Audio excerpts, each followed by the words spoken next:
नमस्कार, दोपहर prime time देख रहे हैं आप। आपके साथ मैं हूं प्राची पाराशर। रेप और हत्या का दोषी डेरा सच्चा सौदा का गुरु राम रहीम सिंह इन दिनों पैरोल पर जेल से बाहर है। राम रहीम ऑनलाइन सत्संग कर रहा है। उसके सत्संग में हजारों की भीड़ उमड़ रही है। नेताओं का जमावड़ा लग रहा है। इस बीच राम रहीम के पैरोल पर बवाल शुरू हो गया है। सवाल उठ रहे हैं कि आखिर राम रहीम को पैरोल पर क्यों छोड़ा गया। राम रहीम की ऐसी क्या मजबूरी थी कि उसे ये छूट मिली। कहीं ऐसा तो नहीं कि राम रहीम को चुनाव की वजह से आजाद किया गया हो। राम रहीम की पैरोल मिस्ट्री समझने के लिए देखिए हमारी स्पेशल रिपोर्ट। निशानियां पड़ी हैं कुरुक्षेत्र में, देख लीजिए ये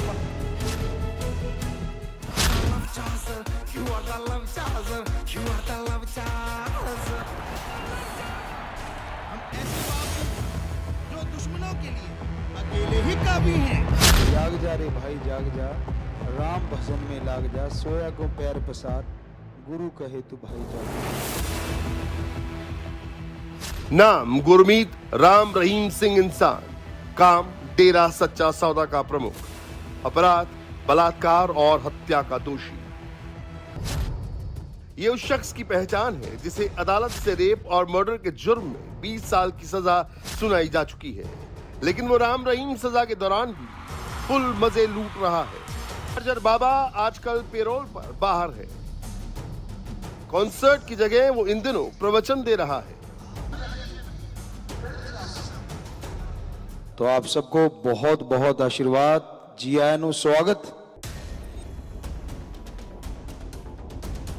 लेकिन इस बार राम रहीम का प्रवचन ऑनलाइन चल रहा है।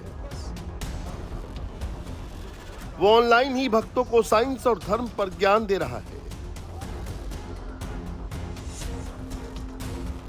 धर्म कहते हैं खाने के 2-2.5 घंटे बाद आपको आधा घंटा सुमरन करना चाहिए। ओम हरि अल्लाह वाहिगुरु गौड़ खुदा रब की भक्ति इबादत करनी चाहिए। ऑनलाइन प्रवचन इसलिए क्योंकि कोर्ट ने राम रहीम को पेरोल के दौरान डेरे से बाहर कदम न रखने की हिदायत दी है।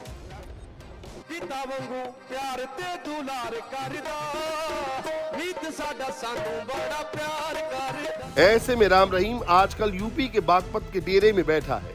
इस दौरान उसके फॉलोअर्स को अलग अलग जगह इकट्ठा किया जाता है और फिर सजता है राम रहीम का ऑनलाइन दरबार।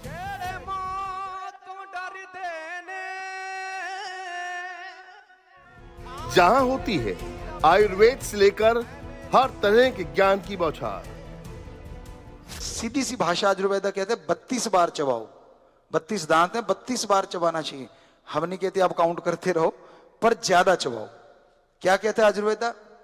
खाना पीना बन जाए और पीना खाना बन जाए। कैसे?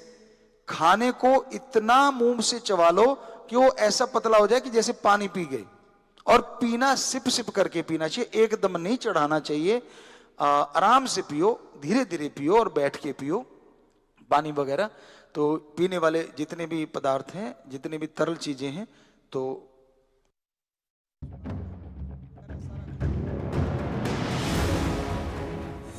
गुरमीत राम रहीम भले ही रेप और हत्या जैसे संगीन जुर्म का दोषी है, लेकिन उसके फॉलोअर्स की संख्या में कोई कमी नजर नहीं आ रही है। उसके सत्संग में बड़े बड़े नेताओं की भीड़ जुट रही है। भक्तों का जमावड़ा लग रहा है।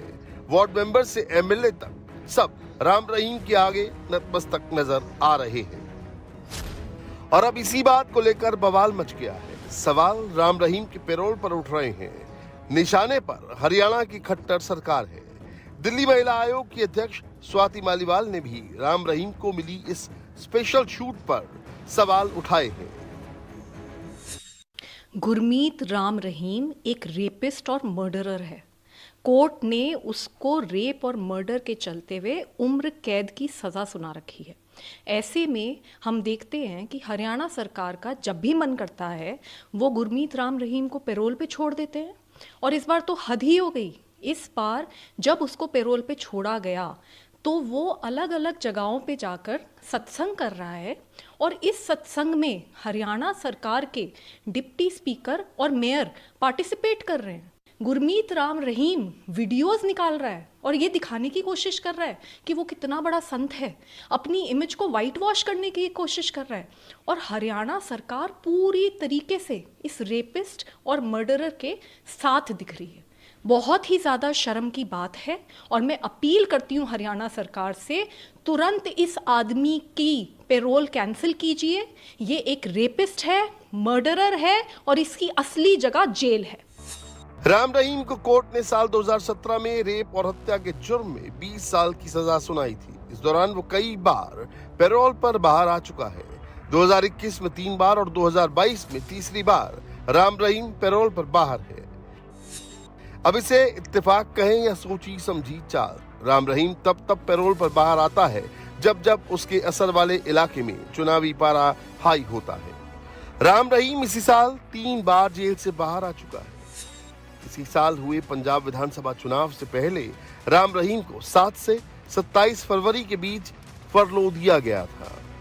इसके बाद हरियाणा के नगर पालिका चुनाव से ठीक पहले यानी 17 जून को 30 दिनों के लिए राम रहीम को पैरोल दी गई थी और अब 14 अक्टूबर से राम रहीम 40 दिनों की पैरोल पर बाहर है। इस दौरान हरियाणा की आदमपुर विधानसभा सीट पर उपचुनाव होना है। आदमपुर में 3 नवंबर को उपचुनाव और हिमाचल प्रदेश में 12 नवंबर को विधानसभा चुनाव होने वाला है।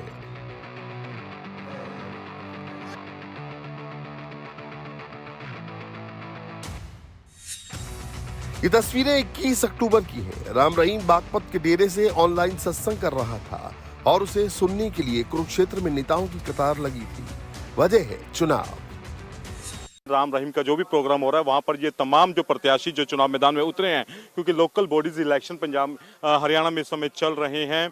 और ये तस्वीरें अगर आपको दिखाऊं तो ये इसका सबूत आपको दिखा सकता हूं। तो ये वार्ड नंबर 7 जिला के उम्मीदवार हैं जैनपुर जट्टान से। ये जसबीर पंजेटा हैं जो बाबा जी का आशीर्वाद लेने के लिए यहाँ पर पहुँचे हैं। उसके साथ ही संदीप गर्ग हैं, ये लाडवा से हैं। ये तमाम जो लोग हैं ये यहाँ पर आशीर्वाद लेने के लिए यहाँ पर पहुँचे हैं। और इसके साथ ही अगर मैं आपको एक और गाड़ी दिखाऊं तो ये करनाल से यहाँ पर आए हैं। ये जिला परिषद का जो चुनाव होना है ये सुरेंद्र कुमार हैं, ये भी यहाँ पर आशीर्वाद लेने के लिए आए हैं। और ये आप देख सकते हैं ये करनाल से हैं। और उसके अलावा अगर मैं एक और आपको गाड़ी यहाँ पर दिखाऊं तो ये उषा रानी है। उषा रानी भी यहाँ पर जो है जिला परिषद का जो चुनाव होना है ये मेगा माजरा जो है यहाँ से ये आए हैं। तो ये तमाम प्रत्याशी जो हैं ये कुरुक्षेत्र में जो इलाका है कुरुक्षेत्र से ही हैं, ये लोकल उम्मीदवार हैं यहाँ से खड़े हुए हैं। तो ये तमाम जो लोग हैं ये यहाँ पर आए हैं यहाँ पर कि डेरे का आशीर्वाद मिले। अब इनसे मिलिए, ये है गुलशन कुमार सैनी। गुलशन कुमार सैनी कुरुक्षेत्र के वार्ड नंबर 9 से बीजेपी के टिकट पर पार्षद का चुनाव लड़ रहे हैं। सैनी को लगता है कि अगर बाबा जी का आशीर्वाद मिल गया तो उन्हें जीतने से कोई रोक नहीं सकता। हमारे साथ हैं गुलशन कुमार सैनी जो हैं वो है यहाँ पर चुनाव लड़ रहे हैं। किस पार्टी से या इंडिपेंडेंट आप चुनाव लड़ रहे हैं? बीजेपी से हैं आप? बीजेपी से। हाँ जी। तो आप यहाँ पर आशीर्वाद लेने के लिए पहुंचे? बिल्कुल बिल्कुल, धन धन सतगुरु तेरी आसरा। ये हम जुड़े हुए हैं डेरा से लगभग 25 साल से। हम इनका आशीर्वाद, पिताजी का आशीर्वाद लेने आया। स्पेशल बुलाए गए हैं आज आशीर्वाद के लिए। तो आपको लगता है कि आपके इलाके में कितनी वोट होगी डेरा की? लगभग हमारे इलाके में है डेरा की कम से कम, मेरे वार्ड में ना करते भी 500-7,000 के करीब वोट है। 7,000 की वोट है। और अगर आशीर्वाद मिल गया तो समझ लो आपकी जीत पक्की। हाँ बिल्कुल बिल्कुल, आशीर्वाद तो है पिताजी का हमारे पास।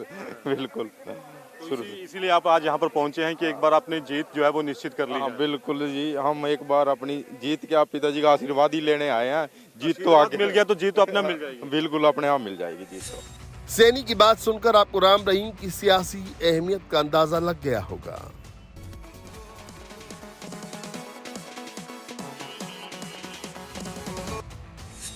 कहा यह भी जा रहा है कि सत्संग के बहाने राम रहीम अपनी इमेज सुधारने में लगा है और उसे हरियाणा सरकार का फुल सपोर्ट मिल रहा है।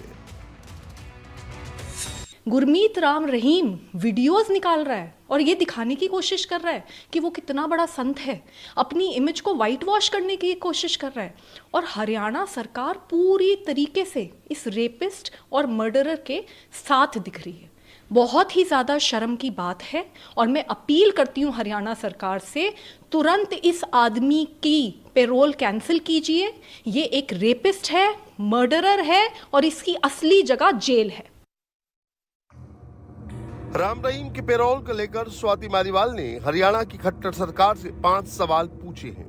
पहला सवाल, क्या राम रहीम को पेरोल कोर्ट ने दी? अगर हाँ तो किस कोर्ट ने दी? दूसरा सवाल, क्या राम रहीम को पेरोल जिला अधिकारी ने दी? तीसरा सवाल, राम रहीम को किस जरूरी काम के लिए पेरोल दी गई? चौथा सवाल, राम रहीम के सत्संग में जाने वाले सरकारी लोगों पर क्या एक्शन हुआ? पांचवा सवाल, क्या सरकार ने बाबा को गुड कंडक्ट प्रिजनर माना? सवाल कई उठ रहे हैं, लेकिन सीएम मनोहर लाल खट्टर कह रहे हैं कि राम रहीम के पेरोल से उनका कोई लेना देना नहीं है।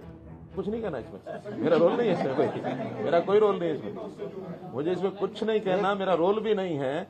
दोष करेगा, कोर्ट बैठा है, कोर्ट सजा करता है, वो जेल में चला जाता है। हमको कोई आदेश मिलता है कि हम इसको पेश करो, जेल में डालो, जेल में डाल देते हैं। उसके बाद जेल के अपने नियम हैं, जेल के नियमों के आधार पर किसी को बेल चाहिए तो जाके अप्लाई करो, एडमिशन देखता है, देनी है नहीं देनी है, इसका कोई मतलब ही नहीं है। आपने सीएम खट्टर को सुना, अब समझिए कि पैरोल को लेकर नियम और कानून क्या कहते हैं। पैरोल 1 साल में सिर्फ 2 बार दिया जा सकता है और इसके बीच 6 महीने का गैप जरूरी है। पैरोल देने से पहले कैदी को जेल के अंदर 1 साल की सजा पूरी करनी होती है और अगर पिछले पैरोल में कैदी ने कोई नियम तोड़ा या अपराध किया तो उसे पैरोल नहीं मिलता है। इमरजेंसी में कस्टडी पैरोल का भी प्रावधान है। कैदी का जेल में व्यवहार कैसा है, पैरोल देने से पहले ये भी देखा जाता है। कैदी अगर गंभीर रूप से बीमार है या फिर उसे कोई दिमागी बीमारी हो गई है तो इस ग्राउंड पर भी उसे पैरोल दिया जा सकता है। अब सवाल ये है कि राम रहीम को पैरोल किस वजह से मिली? वो तो अच्छा खासा डेरे से सत्संग कर रहा है, न कोई बीमारी है न कोई मजबूरी। ऐसे में राम रहीम को पैरोल पर बाहर लाने की वजह क्या हो सकती है? नियम ये भी कहते हैं कि कैदी अगर कई हत्याओं या अपराध का दोषी है, कैदी अगर बच्चों के साथ रेप के दोष में सजा काट रहा है तो उसे पैरोल देना गलत है। इसके अलावा आतंकी गतिविधि में शामिल या फिर जिस पर UAPA के तहत दोष साबित है वो कैदी पैरोल के लिए एलिजिबल नहीं होता है। लेकिन राम रहीम का रसूख ऐसा है कि सारे नियम और कानून उसके सामने छोटे नजर आ रहे हैं। हत्या और रेप का दोषी ये बाबा डेरे पर बैठकर प्रवचन दे रहा है और उसके आगे बड़े बड़े लोग सिर झुकाए खड़े हैं। इंडिया टीवी हर वक्त हर जगह डाउनलोड करने के लिए सर्च करें India TV news Google play store या ऐप स्टोर पर।